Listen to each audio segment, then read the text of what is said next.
इंसान की पैदाइश का हम सबको पता है किस तरह होती है। तो साइंसदानों ने ये एम्ब्रियो तख्लीक किया लेबॉर्ट्री में, तो क्या ये एक बेबी में कन्वर्ट हो जाएगा? क्या साइंसदान इस काबिल होंगे कि आइंदा अगर बच्चों की जो पैदाइश है उसके लिए जो एक हमारा नेचुरल प्रोसेस है वो ख़त्म हो जाएगा? क्या ये होने जा रहा है?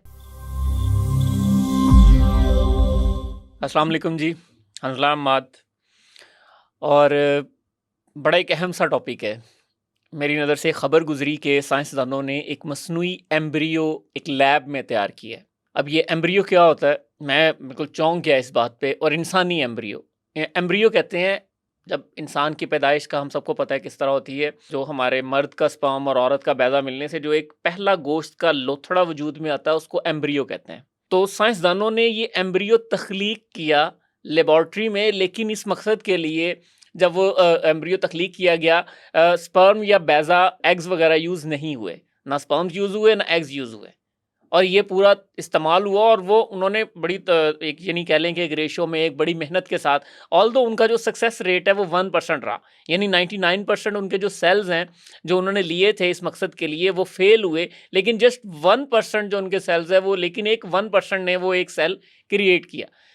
इब्तदाई तहकीक का मकसद यही समझ आता था कि उन्होंने कहा जी ये इसलिए है कि इसका मकसद ये है कि हम इसके ज़रिए स्टडी करेंगे कि जो इब्तदाई तौर पर मसाइल है वो क्यों होते हैं, मिसकैरेजेस क्यों होते हैं, ये सारी बात समझ आती है। लेकिन जिस बात पे मैं ठटका हूँ, जिस बात पे मैं हैरान हुआ हूँ कि अगर आज एम्ब्रियो क्रिएट हुआ है और यही एम्ब्रियो को अगर ग्रो करने दिया जाता है, उन्होंने आलमोस्ट उसको 14 डेज तक ग्रो किया है, यानी 14 दिन का एम्ब्रियो, ठीक है। अगर वो ग्रो करता है और प्रॉपर फीटस में कन्वर्ट होता है, उसके गिर्द प्लेसेंटा एक वजूद में आ जाता है, तो क्या ये एक बेबी में कन्वर्ट हो जाएगा?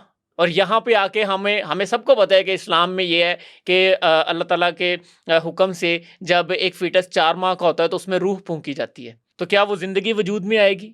क्या हम ये कह सकते हैं कि साइंसदान लेबॉर्ट्री में ज़िंदगी तश्कील देने में या ज़िंदगी तख्लीक करने में कामयाब हो जाएंगे? ये अगरचे सवालात हैं जो आने वाली रिसर्च मज़ीद बताएगी, इस पे एथिकल क्वेश्चंस भी हैं और बहुत सारी चीज़ें हैं। लेकिन हज़रत इंसान की इस वक्त एडवांसमेंट का लेवल ये है कि वो जो एक लोथड़ा खून का बनाया गया है 14 दिन की जिसकी एज थी, उस लोथड़े ने ये बहुत ज़्यादा सवालात खड़े किए हैं। और इससे पहले चूहे का एक इसी तरह एम्ब्रियो क्रिएट किया गया था, उसके बाद अब इंसान का क्रिएट किया गया है। तो इस पे साइंस यकीनन बहुत आगे बढ़ रही है, बायोलॉजी में ख़ास तौर पर। और हमारे लिए, हम जैसों के लिए सबसे बड़ा सवाल यही है कि ज़ाहिर बात है हम ये सवाल हम उठाते हैं कि क्या साइंसदान इस काबिल होंगे कि वो ज़िंदगी तख्लीक करेंगे? यानी क्या हम या फिर ये कह सकते हैं कि आइंदा अगर बच्चों की जो पैदाइश है उसके लिए जो एक हमारा नेचुरल प्रोसेस है जिसमें एक मर्द और औरत का मिलाप है वो ख़त्म हो जाएगा और उसकी बजाय जस्ट एक एक लेबॉर्ट्री में बच्चे पैदा होंगे? क्या ये होने जा रहा है?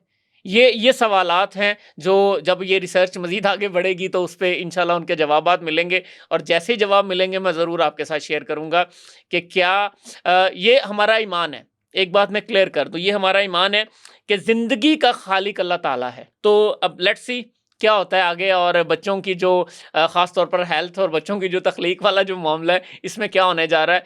तो इस पे कोई अपडेट आती है तो मैं ज़रूर आपके साथ शेयर करूँगा। अस्सलाम वालेकुम।